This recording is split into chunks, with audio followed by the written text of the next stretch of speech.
कैसे रहब फगुआ कि पल पल तो याद लैया बता दे है होली के बाद कदा से हम सब बता दे है होली के बाद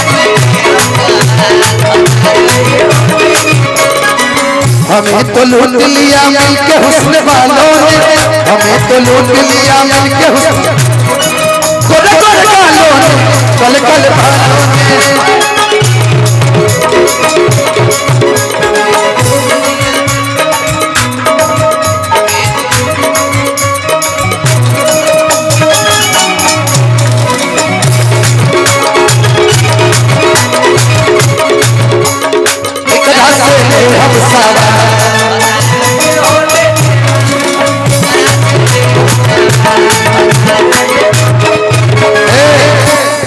अच्छा मैनेजर साहब परिवार में नन्हा मुनाइल बोलो कि ना एगो तो हम ऊपरला से दुआ करो जी दीपक भैया बीडीसी मानी यहाँ की तरफ से आशीर्वाद मिलल। अच्छा चिमनी मालिक का इतना कंजूसी को महाराज जी अच्छा माननीय सरपंच विजय सिंह जी की तरफ से आशीर्वाद। अच्छा ईटा नहीं के बेचा हमरा क्या चाटली भेजवा दी नहीं के बेचा तो हम खरीद लेता नहीं कुछ लेकिन देत हो का 8000 टाली हमरा का 5000 पर दे दे हम ये नु कहे पूर्णिया से मंगवा ले बेटा हमारा लगे ट्रक हम भेज देबे के बेरा जाए कि हमर तड़पे जवानी कैसे मनवा के बानी कि जो जब है फगुना के आदि हो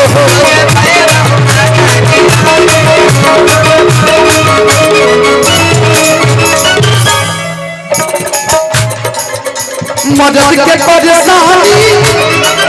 केहू दोसर का जानी जब मदद न दर्द का जानी हो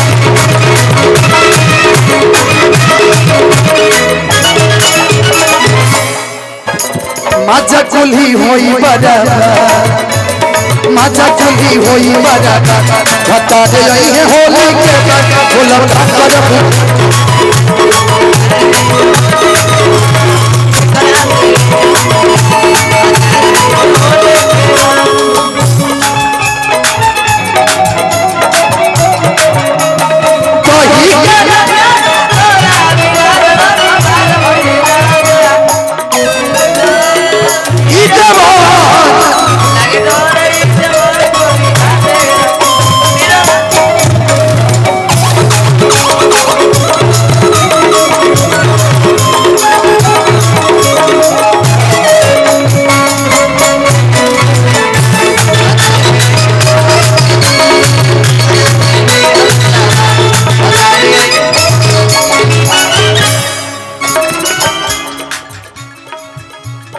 गीत का अंतिम लाइन ओकरा बाद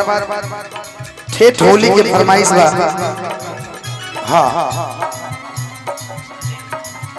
काहे गइला गावनवा समझे हाथी सजनवा जब जाए के रहे लोधियानवा हो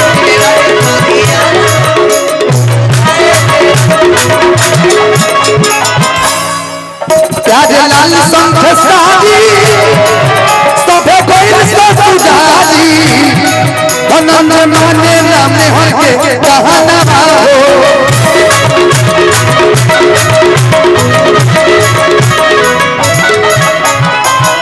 आ गईले घरे आजा